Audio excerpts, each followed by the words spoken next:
ideal Rankine cycle. Okay? You just simply use your steam rate is equals to 3,600 divided by work net. And from your previous discussions, you have your work net is equals to Q in minus Q out, or work of your turbine minus work of pump. Simply, you can easily calculate your steam rate using this one. Okay? Again, your unit for steam rate is kilograms per kilowatt hour. Now, your third formula here is your power formula. In order for us to get your power formula, you have your mass flow rate multiplied to work net divided by 3,600. Sir, from our previous calculations, we only use this part. Power is equal to mass flow rate times work net. It is because your mass flow rate is in terms of kilograms per second, and your work net is simply kilojoules per kilogram. I can't stuff with kilojoules per second, and kilojoules per second simply kilowatts. Ay sir, bakit po ito may 3,600 na denominator? Kasi po, yung 3,600 po natin is the conversion from hours to seconds. So technically saying, if you'll be using this formula, your mass flow rate here is having a unit of kilograms per hour. And since you have here 3,600, that is in terms of seconds, so you now have your formula for kilowatts. Sir, ano po ba yung 3,600 na ito? So that is 60 minutes and 60 seconds. If you're going to recall, that is kilograms per hour, okay? Then you multiply it. So 1 hour is equivalent to 60 minutes. 1 minute is equivalent to 60 seconds. Therefore, cancel. 60 times 60, that is 3,600. And kilojoules per kilogram yung work net natin, cancel kilograms, you'll be left with kilojoules per second, and that is your power in kilowatts. Goods, can you tap or actually if nakuha yung ating formula na yan? It's good. Now, after knowing these three formulas, we can now proceed with the second slide with your additional formulas. Let's have here your heat rate. For your heat rate, you can calculate it using energy rate divided by power. Or if you may use heat rate is equals to steam rate multiplied to your energy chargeable. And energy chargeable can be written as E sub C. And if you're going to calculate your energy chargeable, you simply your enthalpy max or maximum enthalpy minus your minimum enthalpy. Typically, kapag po nagsosolve tayo nito, ang madalas sa Rankine is H sub 3 minus H sub 1. Highest enthalpy, H sub 3. Lowest enthalpy, H sub 1. Normally. Okay? So if you're going to calculate your E sub C or energy chargeable, that is your maximum enthalpy minus minimum enthalpy. Okay? Recalling your thermal efficiency, that is work net divided by your Q in. And we already discussed those.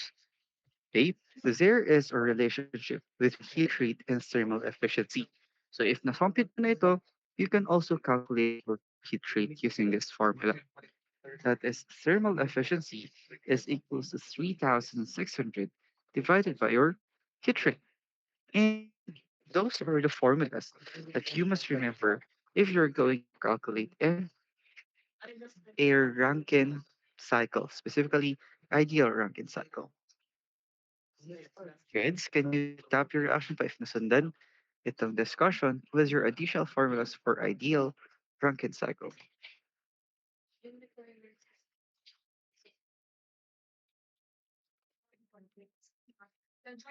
Ito po.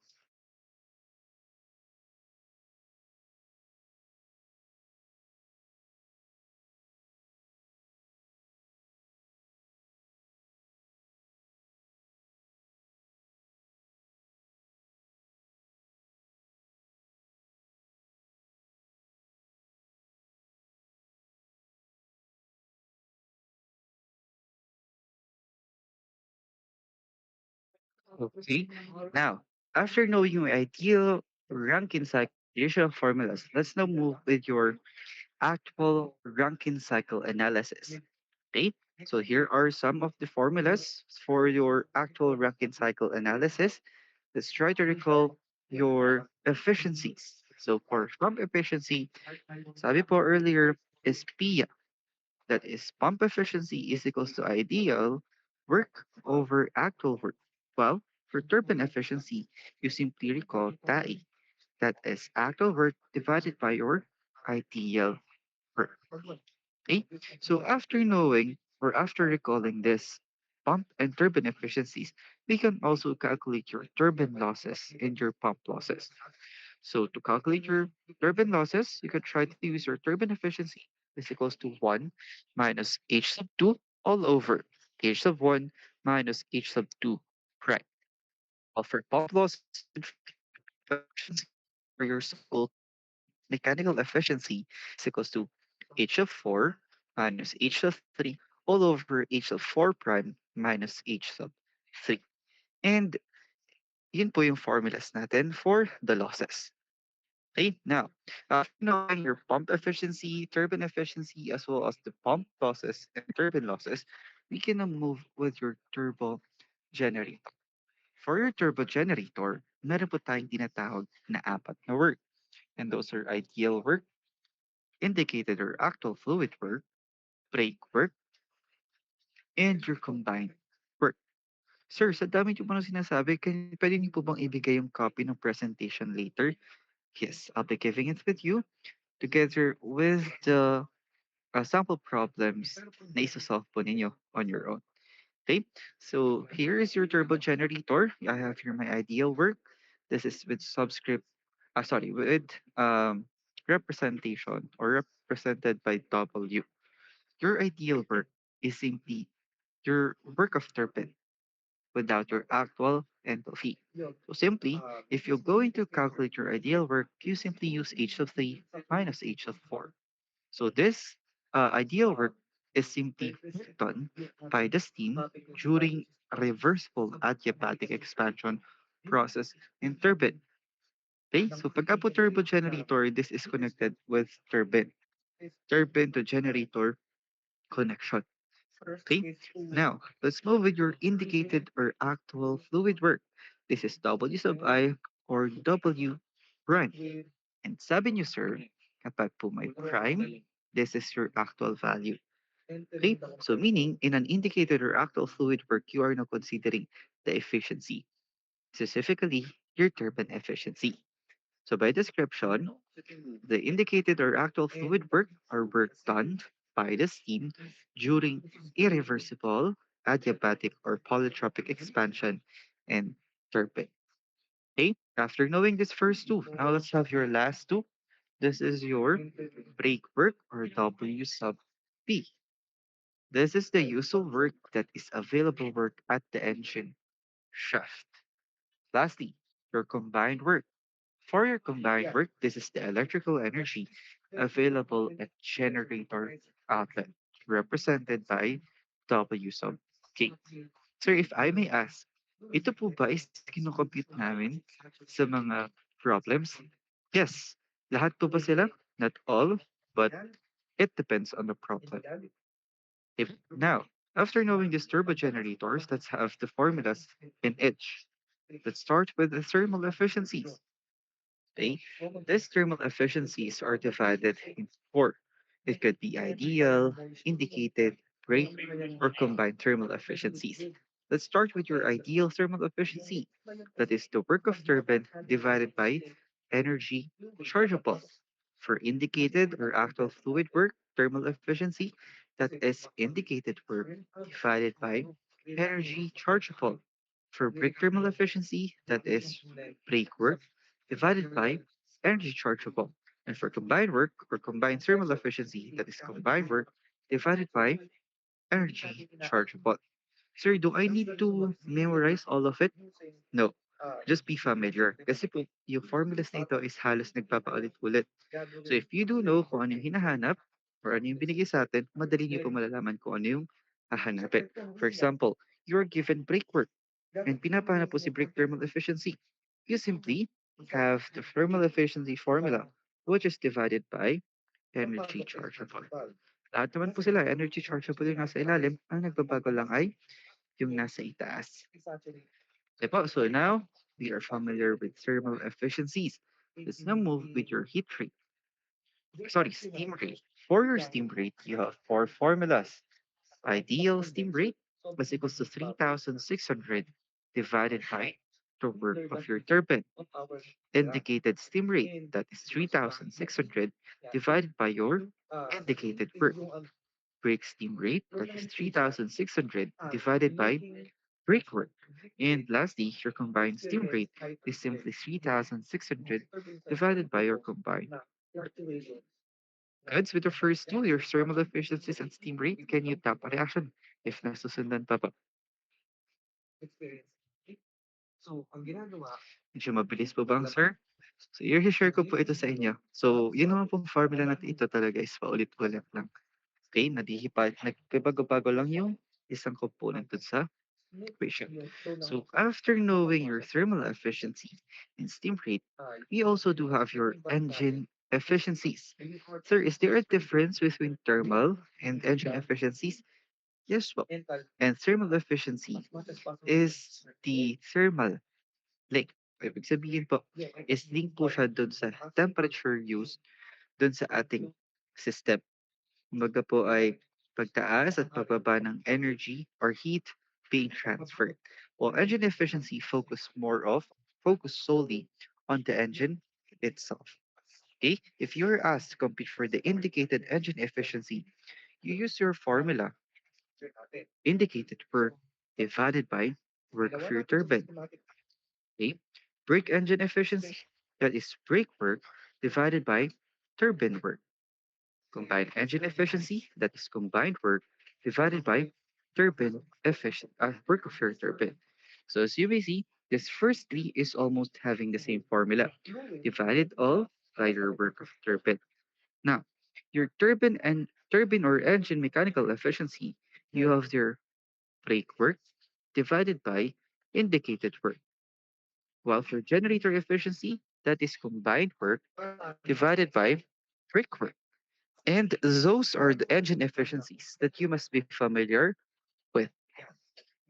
Okay, pa? Now, after your engine efficiencies, let's have the last set of formulas. And this is your heat rates. In your heat rate, this is HR is equals to uh, ideal steam rate multiplied to energy chargeable. Indicated heat rate, that is indicated steam rate multiplied to energy chargeable. Break heat rate, that is break steam rate multiplied to energy chargeable. Combined heat rate, that is combined steam rate multiplied to energy chargeable. And as we may recall, our energy chargeable is simply maximum enthalpy minus minimum enthalpy. Okay? So those are the formulas that you must be familiar with. Hindi mo po need siyang sauluhin. You just need to be familiar. Goods with your formulas or set of formulas that we have discussed. Can you type 5 on your chat box if for goods with those formulas?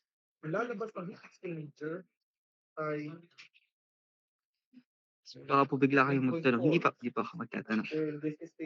This is just a review of those formulas para po maging familiar kayo even though napakadami po nito. Okay? So after knowing these formulas, let's have your sample problem.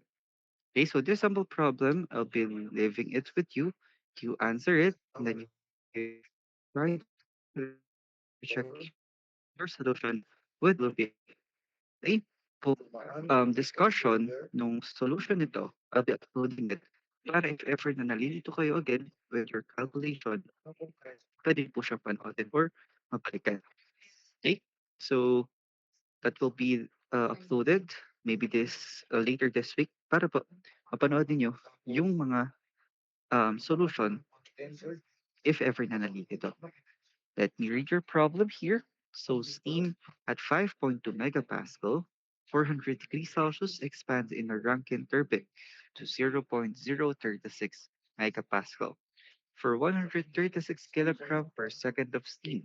Determine the work, thermal efficiency, and steam rate. A for the cycle, B for the turbine, and C for the actual turbine with same specification.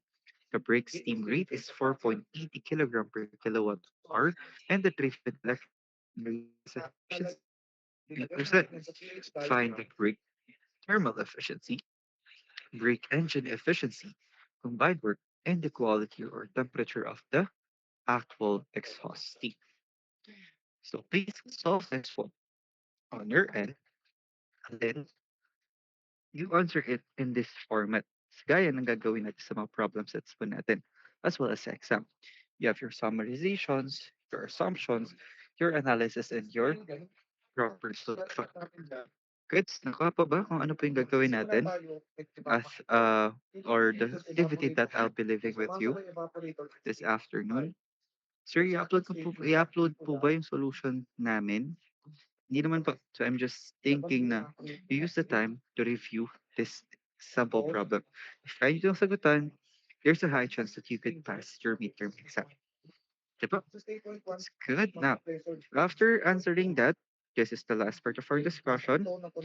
This is your improving Rankine cycle efficiency.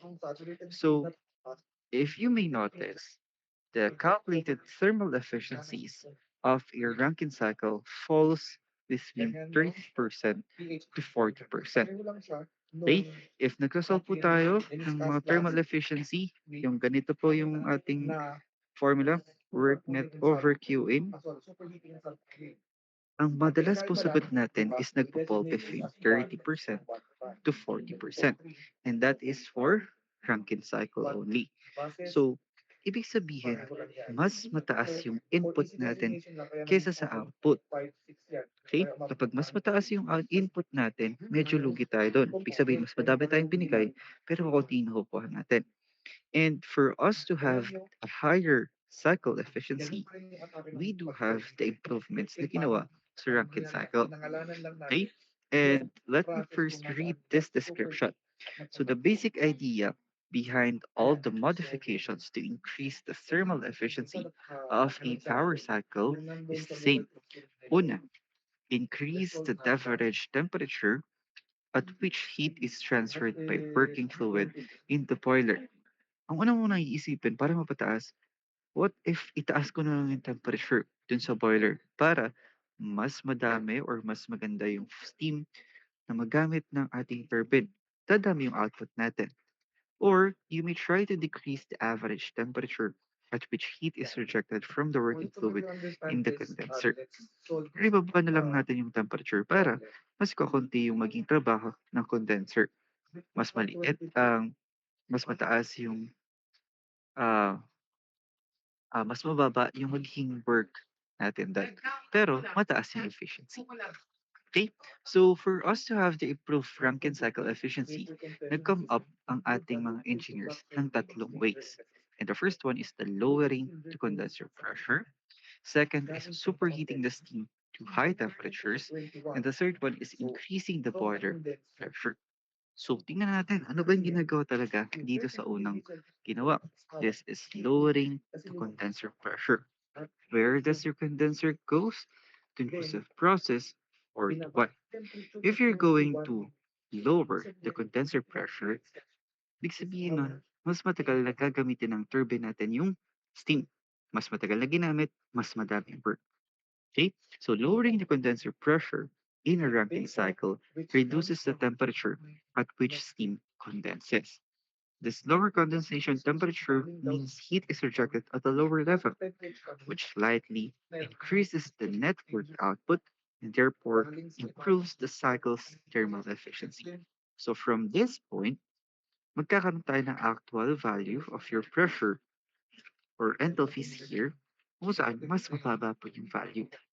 Mas madami or mas matagal na ginamit ng turbine yung steam po natin. Okay, so that is the first one. Next is superheating the steam to high temperatures. Okay? So yung ating pong state point number 3 is nasa superheated vapor region. So ngayon, mas papainitin pa natin siya. So kapag sobrang init na ng steam natin, tas pinadala natin yung steam na yun sa turbine, ang tendency ng turbine natin is mas mabilis na umiikot. So kapag umiikot ng mabilis yung ating turbine, mas madaming power na develop. So therefore, superheating the steam involves raising its temperature beyond the saturation point without increasing boiler pressure. This increases the average heat transfer temperature, which not only boosts the network output, but also enhances the thermal efficiency of the cycle. So tinaas lang po natin or mas pinataas pa natin yung heat or enthalpy ng steam na ipapadala sa turbine. And the last one is increasing boiler pressure. Okay, so pagka po tinaas natin yung pressure, tataas din si temperature. Because there is a directly proportional relationship between pressure and temperature. So if this is your initial or ideal icon, tapos tinaas natin yung pressure natin, tataas din yung saturation temperatures natin. Okay? So pagkataas tumaas yung ating temperature, mas mabilis na magpo-boil yung ating fluid or magiging steam. So pagbilis, pagdami ng beses na magagamit natin nung paulit-ulit yung cycle. So the increasing the boiler pressure raises the boiling temperature, which in turn increases the average heat transfer temperature in the cycle, thereby improving thermal efficiency. So sir, medyo mabilis yung discussion natin ito. So what does it really mean? Ano po ba talaga itong tatlong ito?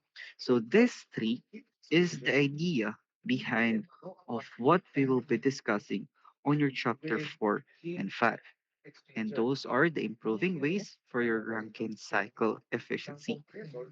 So, nangyayari, ang aaralin po natin sa chapter 3 and 4 and 5 is yung mga modified Rankine cycle applying this, and this. And those are preheat Rankine cycle, regenerative Rankine cycle, and the combination of both, which is the reheat regenerative Rankine cycle. Diba? So do you have questions or clarifications? Sir, i-upload ko naman po ito. Yes. Okay, so do you have questions or clarifications with the discussed topics today, with the formulas, and so with your chapter numbers? If wala po, you can tap the reaction. If meron po, you can tap your reason button. Okay, that's good. So that is your chapter number 3. Okay, so this week po, specifically on Friday, um, baka po wala tayong meeting kasi holiday. Sorry, nga, akalam. So therefore, i-upload ko po by Thursday siguro ng hapon yung inyong problem set number 1 for you to be prepared with your midterm exam. Diba? So I'll stop sharing this and share it with the classroom.